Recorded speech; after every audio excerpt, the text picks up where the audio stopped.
What is going on, my beautiful people? It is your boy Luciano Knows Best, and we are back with another episode 6 of Luciano Knows Best podcast. We got my brother DJ Yellawave in the building. Hello. Let's go.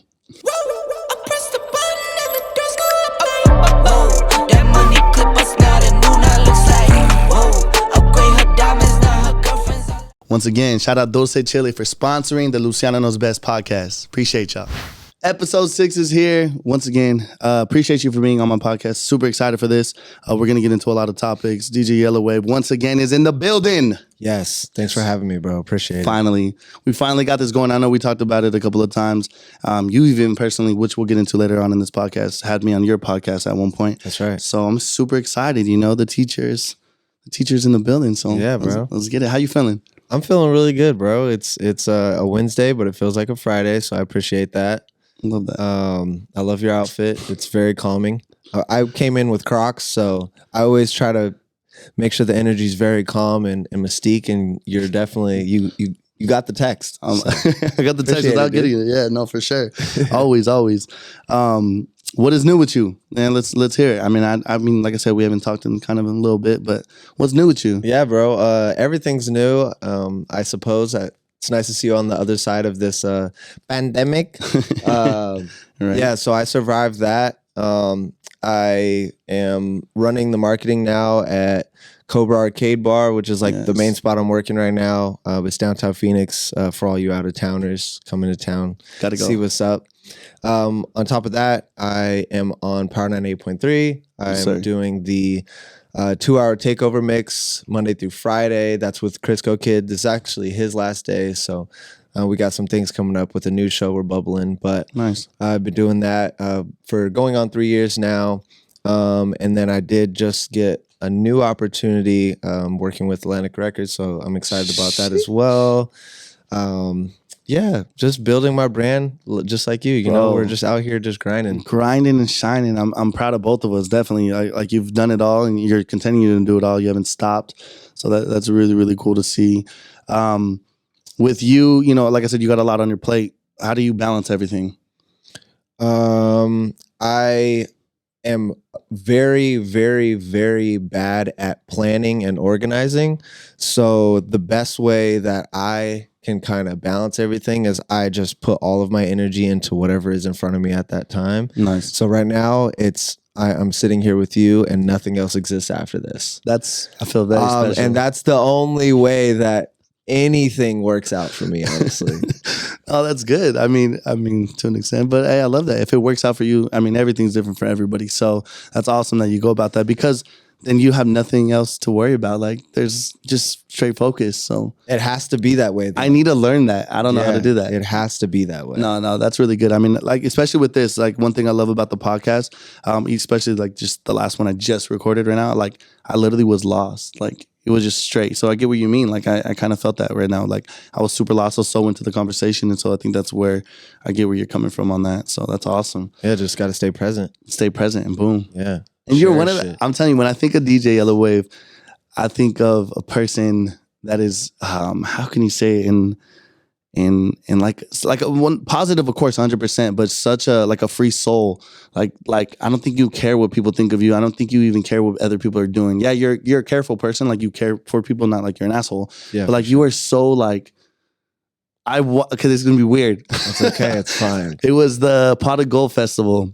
And I think Javen was DJing, and you were just fucking vibing by yourself. And I seen you from like 40 feet, 50 feet away. I was the only person. And like, I was like, dude, this dude's a fucking vibe. Like, and I already knew you, of course, but I was just like, oh my God, I need to be that person. Like, it was such a, like, you could just tell you didn't care for anything at that moment. Bro. Like, what am I going to be the asshole that calls off of work to go to a festival and I'm not going to have fun? I'm not going to dance to the music? Like, I didn't come here to take pictures. Come on. That's awesome. That's what I'm saying. You're always a positive person. How was it working for their Power 90.3? Initially, I never ever had intentions of being on the radio, because like, just being a young person, you're like, nobody listens to radio. And especially being a DJ, it's like the radio is just gonna play the same shit. Like, I have an aux cord. If I want to listen to freaking Toby Keith right now, I'm gonna rock and shock. Yeah. If I want to listen to some like gutter music, I could do that. On the radio, they're just gonna play what they're gonna play. But now being on the other side, being 3 years into the radio, I could say like between me and if there's a DJ watching right now, being on the radio has been the biggest growing milestone for me in my DJ career, because you're approaching mixing and timing with such discipline that you would never have if you just DJ'd at clubs. And having that understanding has like led me to become a better club DJ and event DJ, and overall just person. Even with podcasting, like it's just a fun conversation, but then when you add structure and direction to it, you take it to a whole nother level. 100%. And I didn't have that understanding until I got to Power and I realized why they play the songs they do at the times they do. It's all about money at the end of the day, you know? 100%. And if I'm running a business that's based on people listening to music, no offense, there might be a really good song that you love that just dropped, but if that's not the most streamed song, how do we know that you want to hear it? Like, they're not psychics, so they're gonna just play whatever gives them the best chance to win. It's like when you're betting on sports teams, you know, you're gonna bet and say, well, Odell's gonna have the first touchdown in this parlay and yada yada yada. You don't know that last night he hooked up with a tranny and he's all fucked up in his brain, like. And he's going to have a bad game, but you do know that he's unguardable. So I'm going to bet on the guy. I'm not mad at that. Wow. I don't know where that came from. It happens, you know what I mean? Odell Beckham and Tranis, you know what I mean? Yeah, who knows? It is what it is. It might happen. With being on the radio and all that, so I'm sure you guys get, people that call in and request. So when they request music, how often do you guys be like, no? We can't do this shit. It's hilarious. I mean, I'm not gonna blow up the spot and say like that we're just like saying F you to people. Yeah, I mean, most of the time when they call in, they're requesting something that's pretty respectable. Like it's usually in the range of like, I feel like most people call in and they ask for old school stuff, which all day, it's fine. But you do get those like wild ass requests where it's like, have you ever listened to this station before? What's the song? It's silly shit. Like, let me think of an example. I think we got a request not too long ago, middle of the day, and it was like freaking I think it was like a Black Eyed Peas song, and it's like, I love Black Eyed Peas. I appreciate you taking me back to 2006, but this is not what Power does. You got to read the room, dog. You got to read the room a little bit. A little bit. It's funny you say Black Eyed Peas because I was at a Baja. It was a Baja Fest or Baja Cali Bash or some shit in LA. Super last minute. Just happened to be in Cali. My boys are, bro, we have a suite. Come through. Da da da da da. And I'm talking about, it was like reggaeton artists. It was like Jay Cortez. It was Nicky Jam.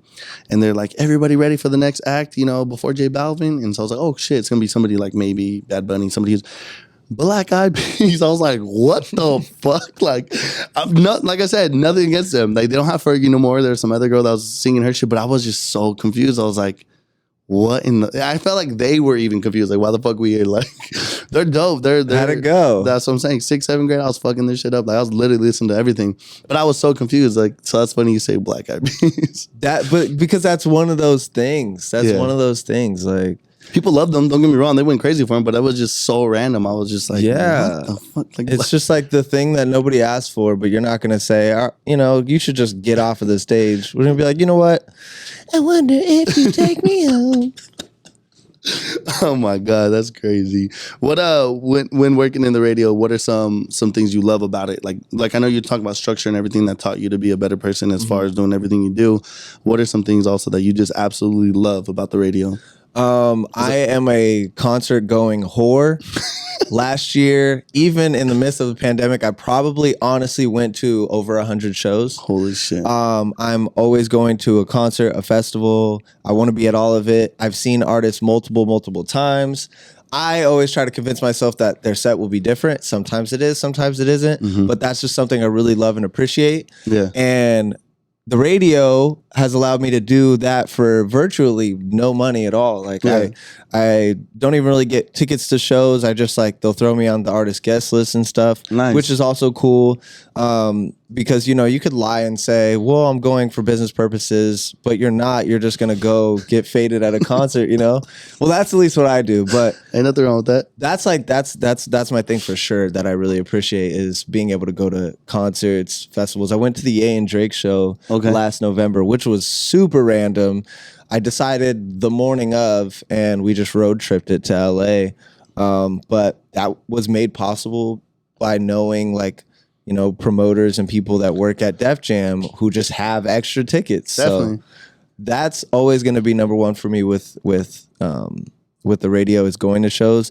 And then second to that is the networking side of getting to bump shoulders with different artists, 100%. Different, label reps and stuff like that. Because as I grow my brand, I don't know what I'll want to do, in a couple years, but I might have met somebody a couple weeks ago that would perfectly help me out, and I could also scratch their back in return. So I do appreciate just being in a circle of people that love music, but also found a way to feed their families with music. Exactly. That's dope. With those concerts, because you said over 100, what are 2 of your favorite concerts that you were like, holy shit, like that was the favorite, like my best concerts? It's a lot of concerts, so damn. Yeah. And I love concerts too, so that's cool that you do that. You experience that. Oh yeah. Last year I went to see my current favorite band, Jungle, in Denver, Colorado. We flew out there just for that concert because I'm fucking extra. Yeah. And that was super tight. So I really appreciated that. Mm-hmm. Festival wise,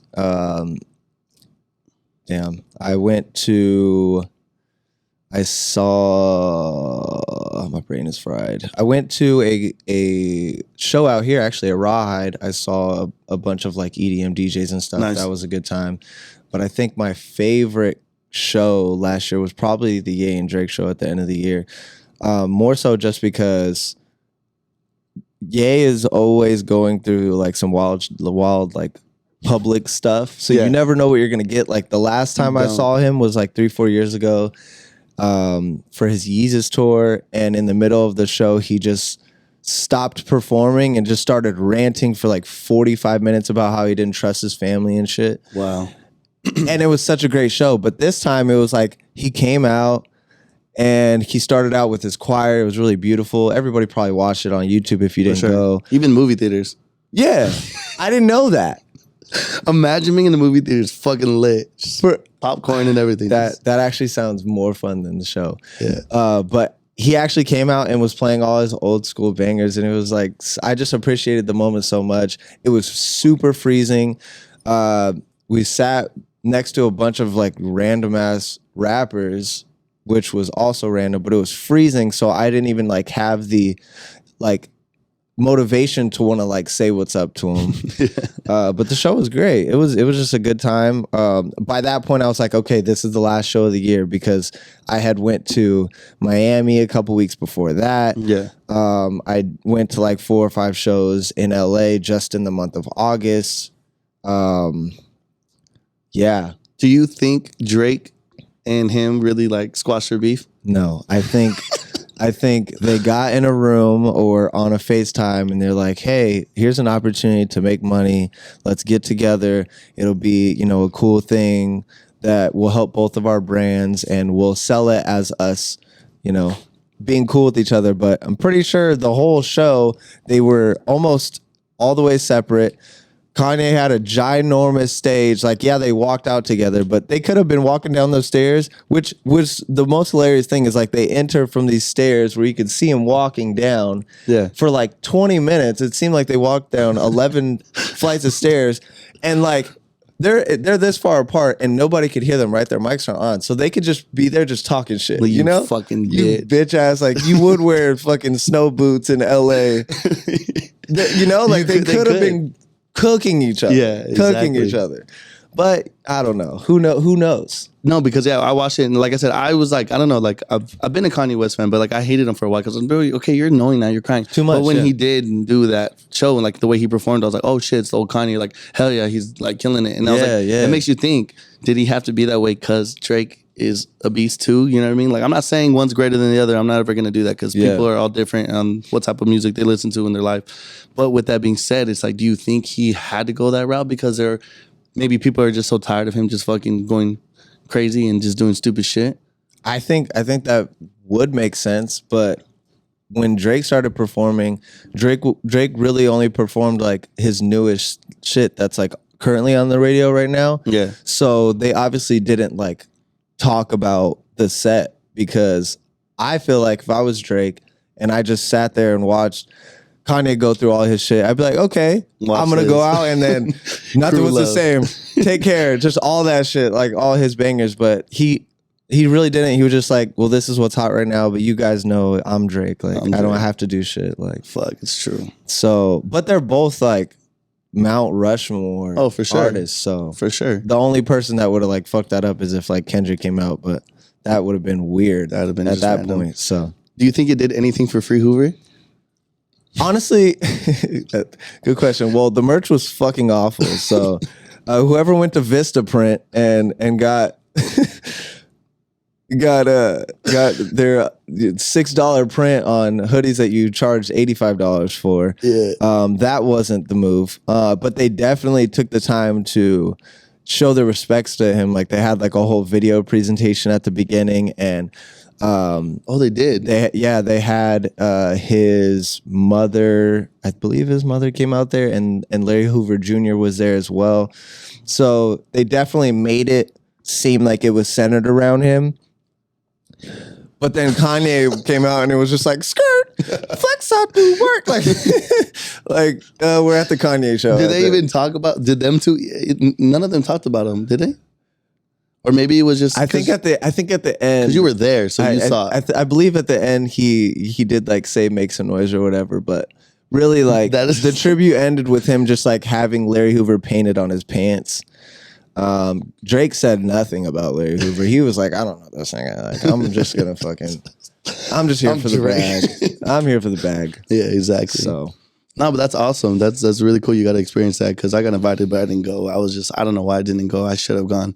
But I was just thinking it wasn't going to be like that. I thought Kanye West was just going to be Kanye West. And I was like, fuck that. And though Drake is always going to be Drake, which is my favorite. But yeah, that's dope that you got to experience that. Yeah, it was just one of those things that I didn't want to find out on the internet that something wild happened. Like, I wanted to be there. Like, if some wild shit happened, I want to be walking out, and then there's the all the reporters around, and you're just putting people on blast. Like, I was ready for that speech. You were ready for that. Hell yeah. No, I get you. Back to the whole radio. I don't know how far you can talk deep into it, but like, I mean, are there festivals and are there a lot of concerts coming soon? Or well, we have Powerhouse. COVID? We have Powerhouse coming up in May, which is going to be a really big show. Headlining is Ice Cube, Snoop Dogg. Snoop Dogg just coming from the Super Bowl, which will be fire. We have Warren G. We have some new artists that we're adding to the lineup, but I can't say it yet. It's fine. I'll say it off of air. I'll tell you. Okay. But yeah, that's going to be a really big show. When is that? That is May 18th. May 18th. All right, cool. Yeah, save the date. It's a couple weeks before Memorial Day weekend, I believe. And then in the fall, we have some R&B shows coming up with some of the biggest R&B artists. Nice. And I'm excited about that. A lot of big things coming to the station. I know we added Bootleg Kev to our rotation as well. Shout out to him. Kev. But yeah, we're really just like kind of getting back to, regularly scheduled program, because last year was really weird, because it went from, we had like 12 DJs on the roster to like, it would just be like me in there on a Saturday. Yeah. And we would like pre-record everything. Everybody was afraid to get COVID. Yeah. So. Damn. Yeah. When it comes to concerts and festivals and all that, how do you guys get picked on who DJs what? What do you mean by that? Like, don't you guys usually DJ? Like, if it's like a Power 90.3 like concert or festival or something like that? Yeah. You guys all get picked first, right, to DJ? Like, for sure, yeah. How does that go? Like, it's usually like the pecking order usually goes based off of like the morning show will have first dibs. Same thing with like interviews too. Like the morning show and the afternoon show, the 5 o'clock show that I'm on, are gonna have the first dibs because that's where they're getting all the commercial airtime. So with that being said, if Wale was here and he came in to do an interview, he's gonna interview with those hosts because they're gonna then play it on during their hours or whatever. So DJ wise, it'll be the same thing. So whoever's DJing in the morning is gonna be first in line for that show, and then going forward with like when we do dub shows and stuff like that, it'll kind of go down from there. That's awesome. Yeah. Getting into the night scene, this man has Cobra on lock, and I always get the other one wrong. What's the other one name? Not Stardust. Cobra, Stardust, High Score, Cobra Tucson, Ziggy's is all the same company. But do you work for all of them, or you crazy? They all cut the check. Who's your favorite? If I had to put you on the spot right now. Well, they're all owned by the same person, pretty much. No? Yeah, same company, same vibe, same staff energy. I appreciate the places because the music wise, it's generally open format. Obviously, we're gonna play predominantly a lot of hip hop and Latin. That's just the demographic of Arizona. If you've never been. But also like you can play other shit and people aren't gonna hate on it. So definitely. I do appreciate that, and that's one of the main reasons I wanted to go start playing there. Right now, no offense, I don't think Cobra's my favorite place to DJ. Just because that's like the giant fishbowl of everybody. Like everybody's already going there. Yeah. And the energy could be just insane sometimes. Like almost like I know you'd mentioned in your last podcast you were talking about Rocky Point, but it could feel like Rocky Point in there sometimes. I get you. So right now my favorite place to play is High Score for sure. High Score. It's just newer club, different vibe and energy. And it's just dope. I've been doing my R&B nights there for a while now, and I just really love and appreciate playing there. I do like Cobra as well, but like I said, it's like the jungle in there it's sometimes. Just everybody's in there. You just don't know who's in there. Yeah, it's just like I don't know why I even brought up Rocky Point, but like the last time I went to Rocky Point, I like realized I'm too young to be in Rocky Point. How old are you? It's not what it like. Yeah, I get you. Like I don't feel like a part of the crowd anymore. No, yeah. And I feel that way at Cobra sometimes. But not really that I feel too old. I just don't get it when it comes to like why are we still fighting in the club? Like, I don't get that. I tell people all the time. I'm like, when I get people come up to me like, yo, Luciano, like I don't fuck with Sawyer in person. Like, oh, he's over there. I'm like, okay, well, one thing I'll ask, like, I'll give you a shot of 42 if you just shut up and just let it go. You know what I mean? Like, don't even fight outside of my club. Just wait. What's the real reason? Oh, well, he stepped on my shoe last time I seen him. Oh my fucking God. Why are you wearing these shoes? Thank you. And Cobra's getting a lot of heat. And like I said, it's not Cobra's fault. It's just people. There's just jackasses that love to fuck up good times. You know what I mean? And that's what I hate about people. Like, and I always say it too. Like yo, I've been in Cobra a couple times and I've seen 2 fights out of the couple times I've been. I mean, I've been there many times, but I'm saying lately. Yeah. And it sucks because it's like the people at Cobra are so dope, and it was never like that. The vibe was always dope. It's just people love to ruin shit, and it's like on to the next. It's like it's horrible. You know what I mean? So like I said, I went to High Score once, and when you were DJing, that's when you got us in. It was such a dope. You're right. It's just such a dope vibe, and I liked it. Of course, you're DJing, so your DJ skills are out of this world. You already know that, but everybody was vibing, and I think on top of that, it's the music. But at Cobra, it's not like they play fucking King Von and fucking shit that makes you want to start fighting. Okay. I want to admit something, and it's fucking hilarious. But like when a fight break, like a couple weeks ago, there was a big fight that broke out, and I had some friends that came through, and shout out to them for coming through. They were with me in the booth, like kicking it, whatever, having a good time. And then they leave, they go to the bar to get drinks, and they end up being the people that get in the fight. Oh shit. And so I get on the mic and I'm just like, boo, yeah, start booing them. Get the fuck out of here. I'm like, this isn't Westgate. Talking your shit. Yeah, I'm like, it's not that serious. Yeah. And then immediately I just like play like 6 fight songs like back to back, bro.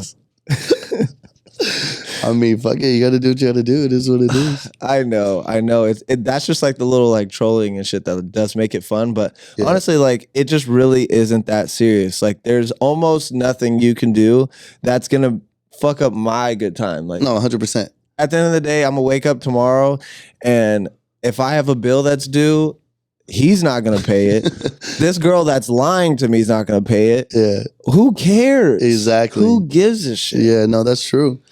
And that's the sad part. Like I said, it's just people just don't know how to have a good time. And like when they do, there's just literally some people, it's so sad. There's some people that go out for a fucking fight or drama. And there's nothing you can, like I said, there's nothing you can control. You can have 100 security guards. Like it's going to happen. Like, yeah.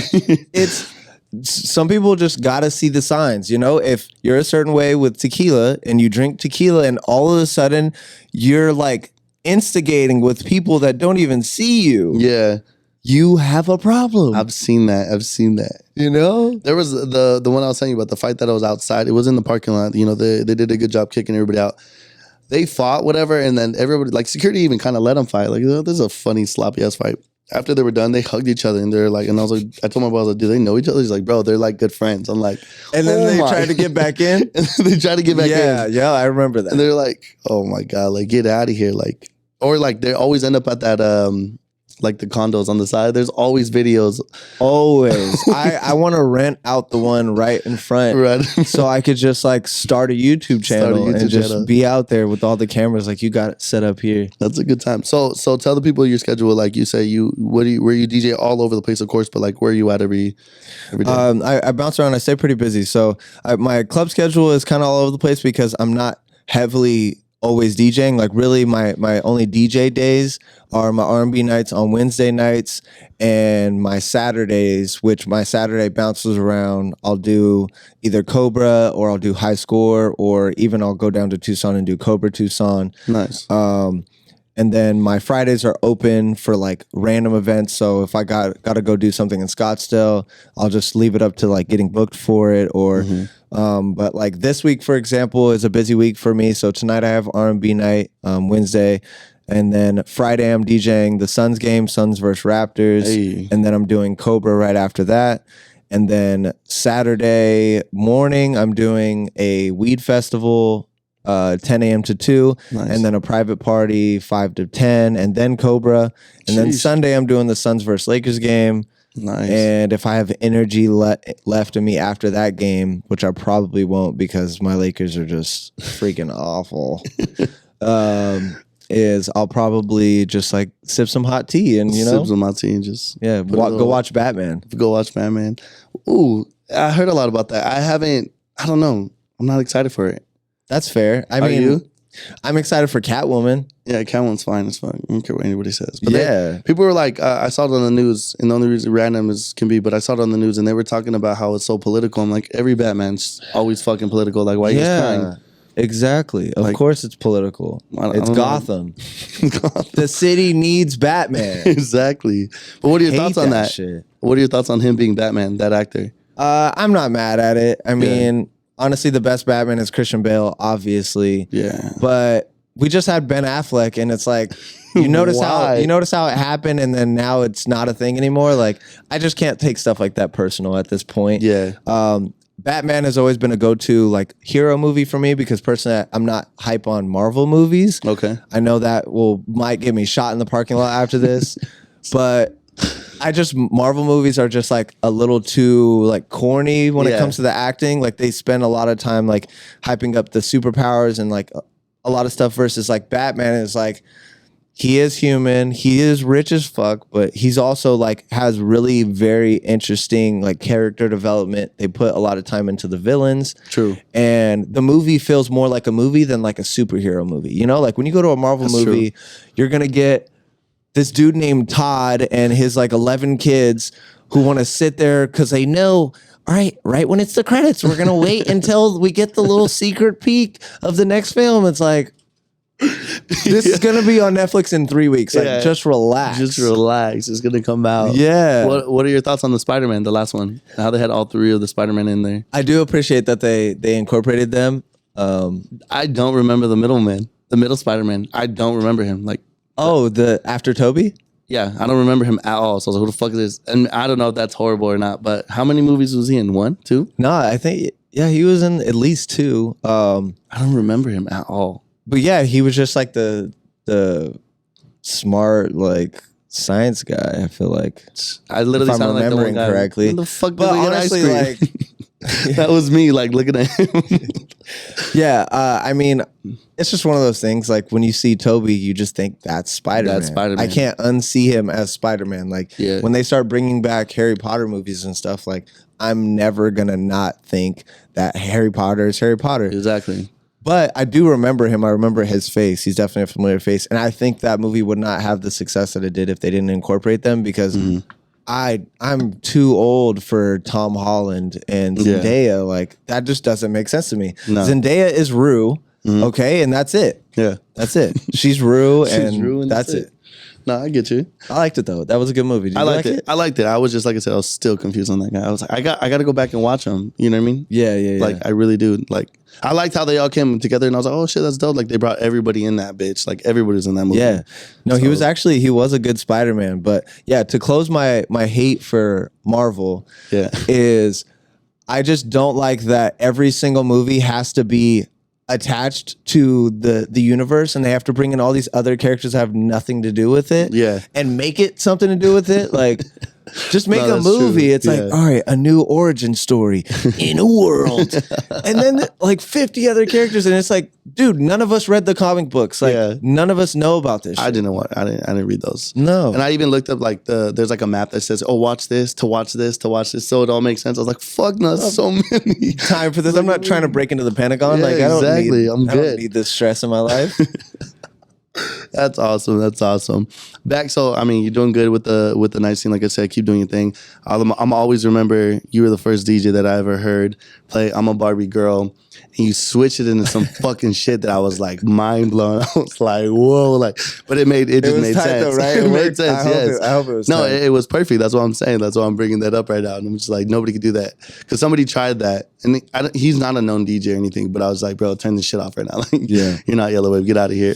I do that on purpose. So like, and it's funny because honestly, like, I don't prepare any set that I do. I kind of just like wing it, or go by the wayside or whatever. Yeah. But I try to like switch it up and do like different creative things, and sometimes it works out, sometimes it doesn't, and it fails. But when it does work out, it's funny to see the layout of like other DJs like trying to steal it and stuff, which is okay. Sure. Like honestly, like DJs are playing music that they don't own, so I'm not gonna like be a gatekeeper about shit. But I do think that it's just it's always important to like incorporate your creativity and don't like take shit too seriously. Like if you're playing a Latin club, like play that shit, but maybe play something that they wouldn't hear in here, and I bet you they'll appreciate it. Fucking gonna love it. I bet you they will. After the Bad Bunny concert, we had Monarch, and there was like a bunch of sharks because Bad Bunny has a song, whatever. Yeah.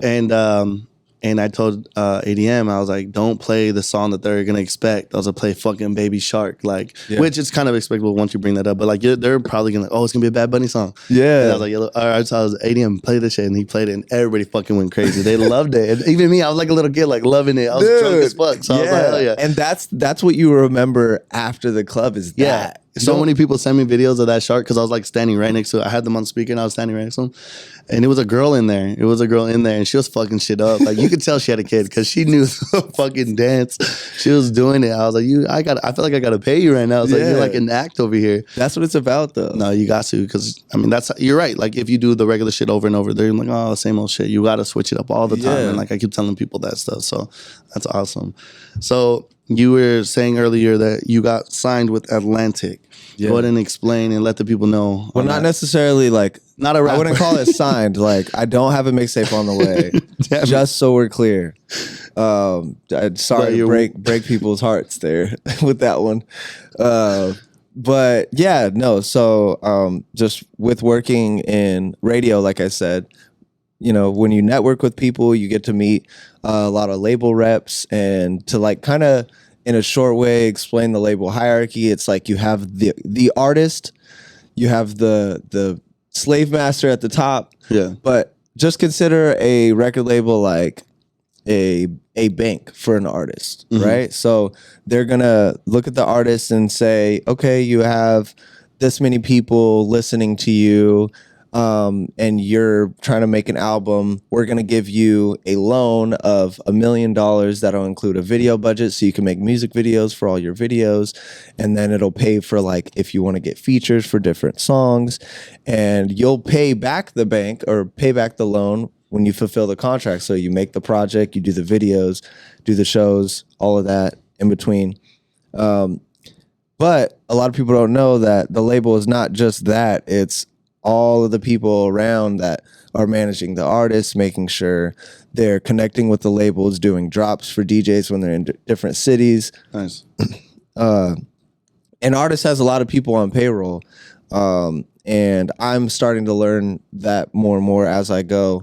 Because one of the reasons, honestly, I started DJing was I wanted to be a part of music and I wanted to make music my career. But I never wanted to be a rapper, tell people to go listen to this, whatever the fuck. I didn't want to do that. Not that that's anything bad. It's just I'd never had inspirations of being like, you know, in front of the mic per se. You know, I just wanted to share music and appreciate it. And I felt like I was able to do that with DJing. And now on the business side, I feel like I'm able to get in more when it comes to, you know, artist rollouts. So with them, what I'm going to be doing is helping artists fulfill that contract side that they have with the label. So as I was telling you earlier, off air, for example, if we have an artist like Oliver Tree, very, very weird guy, but his music is fire, by the way. Yeah, his music is fire. It's fire. It's crazy. But Oliver Tree, for example, he does really big budget videos. And I would be one of those people to help make sure he gets what he needs, not like on some assistant shit, but like if he has a feature with Ski Mask, I am making sure I'm connecting and following up with Ski Mask's people and managers and making sure everything gets ironed out so it's a smooth transition, things get done. And with that, my plan is, you know, build off of that, get more connections and become even more hands-on and probably end up going the A&R route. And yeah, get my own artists at some point so I can be a slave master. I'm just kidding. Are you going to continue to be DJs and all that stuff? Yeah, absolutely. I mean, one of my goals as a DJ this year more so is to just do more traveling, do gigs in places that I haven't been or haven't performed in, to just be in different rooms, honestly. Yeah. I just think that's something that I'm ready for at this point. And yeah, so absolutely, I'm never going to stop DJing. Mm-hmm. It's just, I don't want DJing to be the only, you know, bag that I have, you know, like you gotta eat everywhere. And especially in this big world that we have, I just have always believed that I can do a lot more than just DJ, you know, like I'm pretty smart guy. I know a lot about a lot of shit that I shouldn't know about. Yeah. And I just want to take advantage of everything that I'm capable of doing. No, that's dope. That's really, really good. I mean, like I said, I'm a person that's like that as well. I'm like, all right, I've hosted, I've already took my shirt off and got everybody's Thea to fucking take a shot off my body. I was like, what can I do next? You know, what's next? What's next? It's like Channing Tatum was a male stripper, just so you know. Just so you guys know. That's how he started. You know what I mean? And so that's awesome that you're doing that. And like I said, you're a very talented DJ. So I can only imagine you're going to do really, really good in that. And you're really good in music. Like I know for a fact you are, you know, in all types of genres too. You're not just a certain, I can't ever put you in, oh, he just knows that. Like you know everything. So that's really, really cool. Even, are you still DJing with, what's his name? Bodie. Well, Bodie is actually doing a lot of like live instrumentation and he has like a band now. So I'm not really in the band at this point. Yeah. But we still do shows together. For sure. I'm just not like exclusively like touring with him or anything. But I still, you know, we keep up with each other, for sure. Share music with each other. And then like if he has something that he's working on, we'll always collab on stuff for sure. Nice. But yeah, he's just with his live shows, he's just incorporated like more like live instrumentation versus just like me. Me. So No, I get you. you know, It's live. I mean, not that it makes sense. It's just a lot of people when they do go, like when you go to concerts, a lot of it nine times out of 10, it's live. So, yeah, absolutely. yeah. So I mean, I get it, especially the type of music he has too, and all that stuff. For so, sure, yeah. Yeah, I remember that. So, what about podcasts? Like I said, I was on your podcast at one point, and now that you're on mine, it's awesome. Are you planning on doing podcasts? Are you on a podcast? Do you plan on making them one? What's the deal? Because you are a very interesting person, and I think like you said, so much that you shouldn't know. Yeah. And, I mean, you could throw some shit out there that's just for sure mind blowing. Like, I don't know. I'm sure at some point I will do my own podcast. Yeah. One thing I am working on that I'm going to run through Power's YouTube is I'm going to start doing music reviews, like album reviews and stuff like that.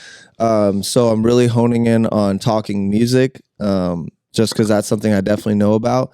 But being myself, like if I talk about, being fried on acid at some festival that I went to a couple months ago, I will go on tangents because the people deserve that. Yeah, for sure. That level of clarity and transparency from me. I love talking in general, especially like this. Like, no, yeah, for sure. So I don't think at any point I won't be a part of some level of podcasting, but I already have my show with radio. Mm-hmm. I'm just gonna hone in on the album reviews. Definitely. And yeah, I'll definitely there will be some sprinkles of some gems in between. Oh yeah, for sure. I'm telling you, every time I was on there, I'd leave your podcast like, what the fuck? It gets you thinking. Like it does get you thinking and everything. Oh, here's a good question. What are you more scared of, space or the ocean? I've been asking everybody that. Neither. I'm white. I mean, I surfed my whole life. I love the ocean. I think it is terrifying because we know so little about it, and it's insane to think that there's sections of specifically the Pacific Ocean. Sorry to give you bars. I told you I didn't have a mixtape coming, but I lied.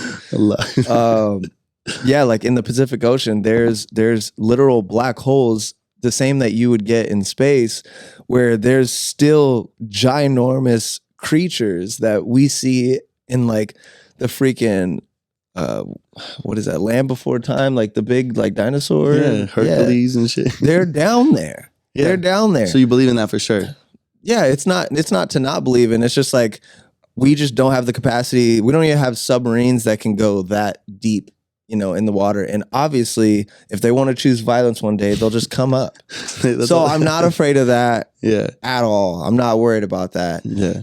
I want to go to space really bad, like really bad. And I even told my mom this the other day. I was like, hey, just so you know, if I had the opportunity to go to space and they told me that I wouldn't make it back, I would still go to space. Wow. And I'm not saying that like I'm trying to unalive myself, but it's like I've lived on Earth, and how many people can say they've experienced space for any amount of time? That's right? True. And I just value being on the side of knowing things. I hate not knowing shit. Yeah. That's the white part of me. It's like I talked to one of my uncles in Florida who he wrestles alligators, and he got his like finger bit off or whatever, and I didn't feel bad. I was like, I wonder if I could like choke an alligator out. Like, it just made you think. Like, I want to wrestle and like see how it would go. Fucking crazy. To be on the other side of it. So yeah, I'm not afraid of either. Either will take you. True. More people die in the ocean than on land. Fun fact. And yeah, I mean, most people won't even get to go to space unless they're rich. So you can dream about it all you want, but nice. I like them both. Take me to both. Take me to both. Take me to both. What about you? I think the ocean's trippier because there's only like, what is it, 8%, 10% discovered or whatever. Maybe, yeah. Whatever it is, and it's like just how much shit's down there. Like, I don't care for the dead bodies and shit like that. Like, I know that sounds weird, like whatever, but like, yeah, you're right. Like the creatures, like, just the shit that's there, like that we do not know. How many ships that we do not know went missing that are just, I'm not talking about gold and fucking on some pirate shit, but it's just more the sense of like the shit that's down there.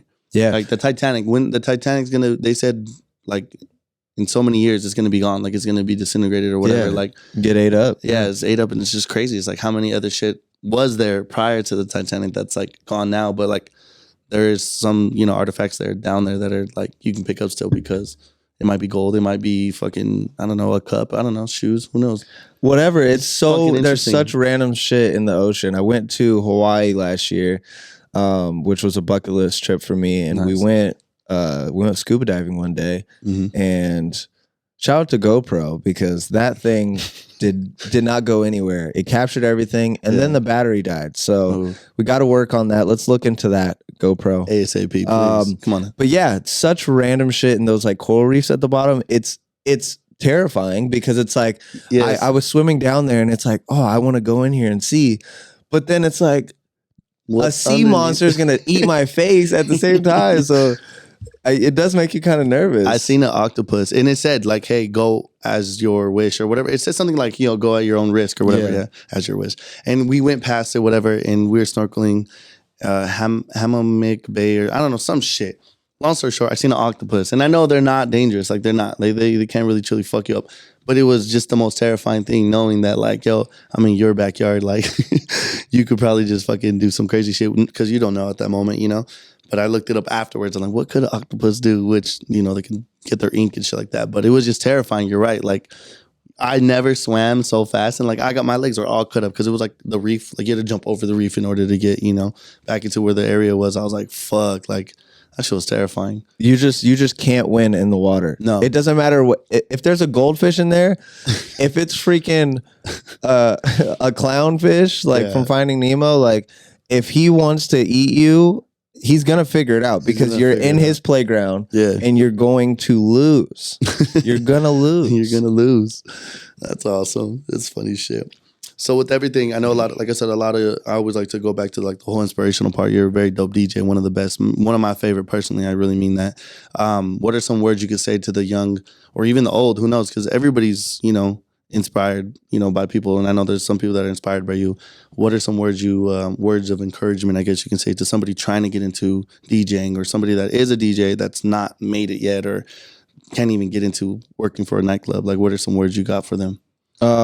First thing I would say, I do understand that most DJs are introverted people. That's why they DJ and they don't host, for example. Yeah. But you got to just get over it.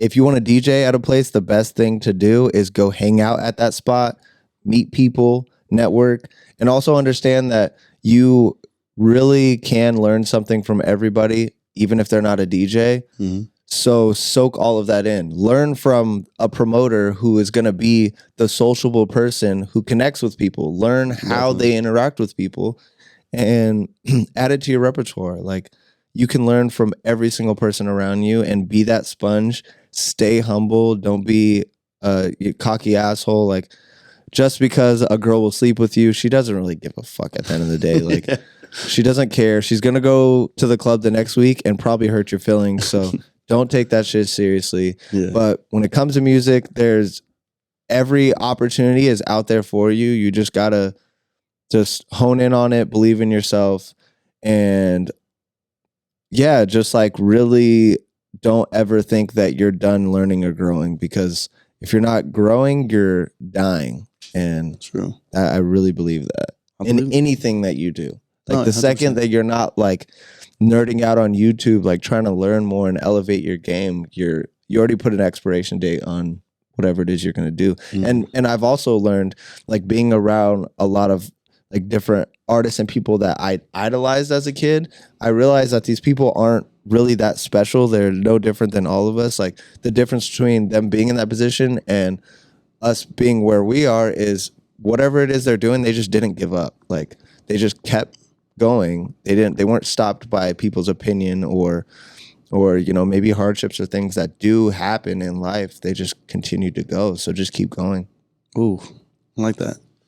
That's good. I like that a lot. Yeah. I like that a lot. One more question before we wrap it up. No worries. What are your thoughts? What goes through your mind when either your laptop turns off or you know what I'm talking about when the just music fucking completely stops. Yeah. Because that's people always ask me, would you ever learn to be a DJ? I was like, oh, it'd be dope to DJ, you know, maybe like in, like my family's party. But to be in the club, to like, I would probably walk the fuck away from my laptop and go home.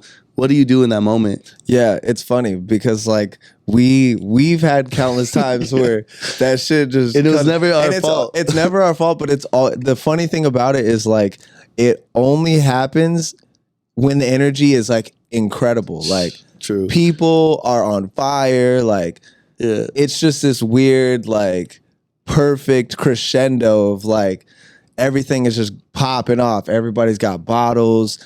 Yeah. Everybody's drunk. And it's just like mid-verse, just snatch your soul from you. And then for a moment, people are then reminded like they're in a club, right? Yeah. Because it's quiet, you can hear people talk. Yeah. And then you get the people that want to like fuck up your day and like no start music. booing, no music. Yeah, there's always that one. Yeah, like that's the team player, the no music. It's like, oh, thanks, I appreciate that. Like you've been to a house party before, you cocksucker. But it's funny, like I feel like that was like my first acting classes was figuring out how to make it seem like it's not your fault. You know, you're just blaming everybody. You're just like looking around like you don't know exactly what it is. And that's the most hilarious shit ever. And it's funny you brought that up because I literally have an agreement with one of the security at Cobra. Yeah. And I hate to spill the beans. If this happens, you didn't hear it here. But now, like, if for any reason the music cuts off, like he'll come up and he'll go, "Sorry guys, my fault." And I'm like, this fucking guy every time. It's probably my fault, but yeah, I love that you brought that up because that's such a crucial thing that everybody has to experience. It has to happen to you, at least 5 or 6 times. And then like being an MC, there's one time I think I had to talk for like 10 minutes. Like, I was like, so how's your fucking day, guys? Keep going. I see you over there, and then like, you start pointing people out of shit, and then you're just praying, like, and then you just hear doom, doom, doom, like, doom, doom. I'm running out of dad jokes. All right, and that's what I'm saying. I'm over here, everybody shots on me at the bar, stupid shit like that, and then you just hear doom, doom, doom, and then the music starts playing. Yep. I'm like, yeah, that's right, bitches. And then who's the one that said no music? Get the fuck out of here. Yeah. Always one fucking person. It's always one guy. Fucking bitches. Never see their faces, though. You just hear them. Came out of nowhere. All right. We're going to wrap this up, though. Go ahead and let the people know where they can follow you at all your social media platforms. All social media at Yellawave. That's YELLAWAVE, like the waves in the sea. That's what I'm saying. If you ever see this man at Cobra, where else? Cobra. In Scottsdale at Riot House, or Stardust on Van Buren and 5th Avenue, or a good vibe right there. At any festival, at some of the Suns games, at I don't know. I'm just kind of I bounce around. I try to stay busy as I can. I've kind of played everywhere in Arizona at this point, so I'm starting to make my descent. But yeah, if you just follow me or just follow good music, you'll find me there. Nice. Love that. All right. Well, this is episode 6. We're out. Appreciate you again for coming. I really, really appreciate you. Good luck with everything. Appreciate it, doggy. Bye.